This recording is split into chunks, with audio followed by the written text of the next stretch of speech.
Speed of 90 ready. અમૃતનો એક અર્થ અવિનાશી એવો થાય છે, જ્યારે બીજો અર્થ અમર કરે એવો દેવી રસ પણ થાય છે.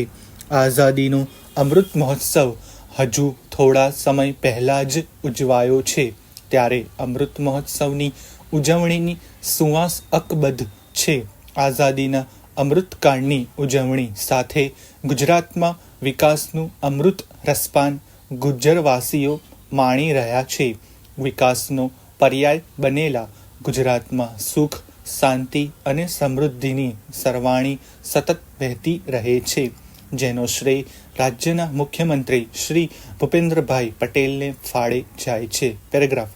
પ્રચંડ જનસમર્થ અને જનવિશ્વાસ સાથે તારીખ 12 ડિસેમ્બર 2022ના દિવસે મુખ્યમંત્રી શ્રી ભૂપેન્દ્રભાઈ પટેલના નેતૃત્વની સરકારે શાસન સેવા દાયિત્વ સંભાળ્યું હતું.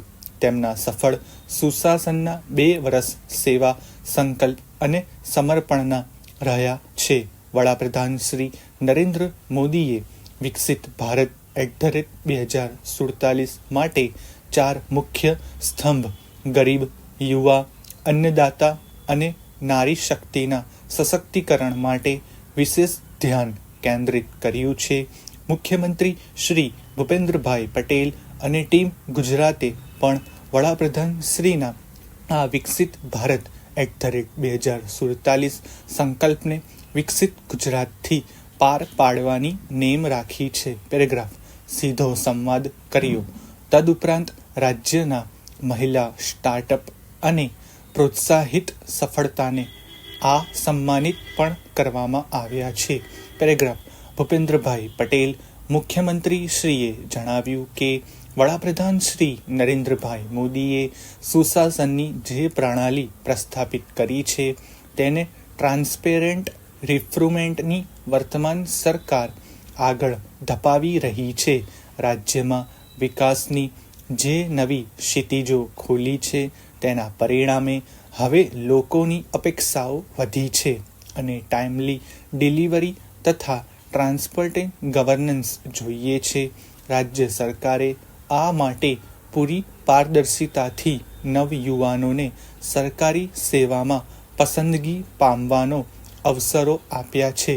શહેરી વિકાસ વિભાગ દ્વારા 16 નગરપાલિકાઓને ઇમરજન્સી રિસ્પોન્સ સેનિટેશન યુનિટ અંતર્ગત 15 જેટિંગ સક્શન મિશન અને 24 ડિસલેન્ટિંગ મશીન પણ આ કાર્યક્રમમાં અર્પણ કરવામાં આવ્યા હતા.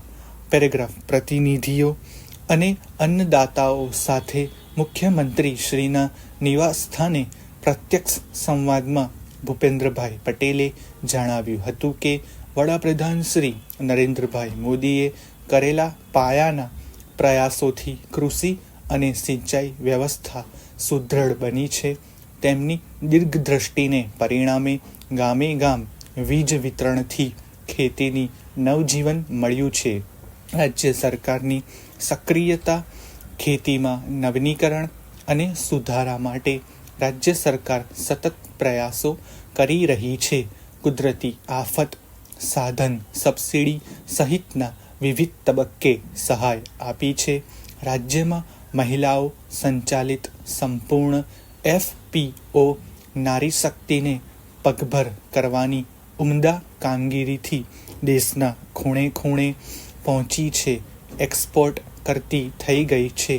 આ તકે મુખ્યમંત્રી શ્રીના હસ્તે પ્રાકૃતિક કૃષિ પોર્ટલનું લોન્ચિંગ તેમજ FPOને વિવિધ સહાયના ચેકનું વિતરણ કરાયું હતું.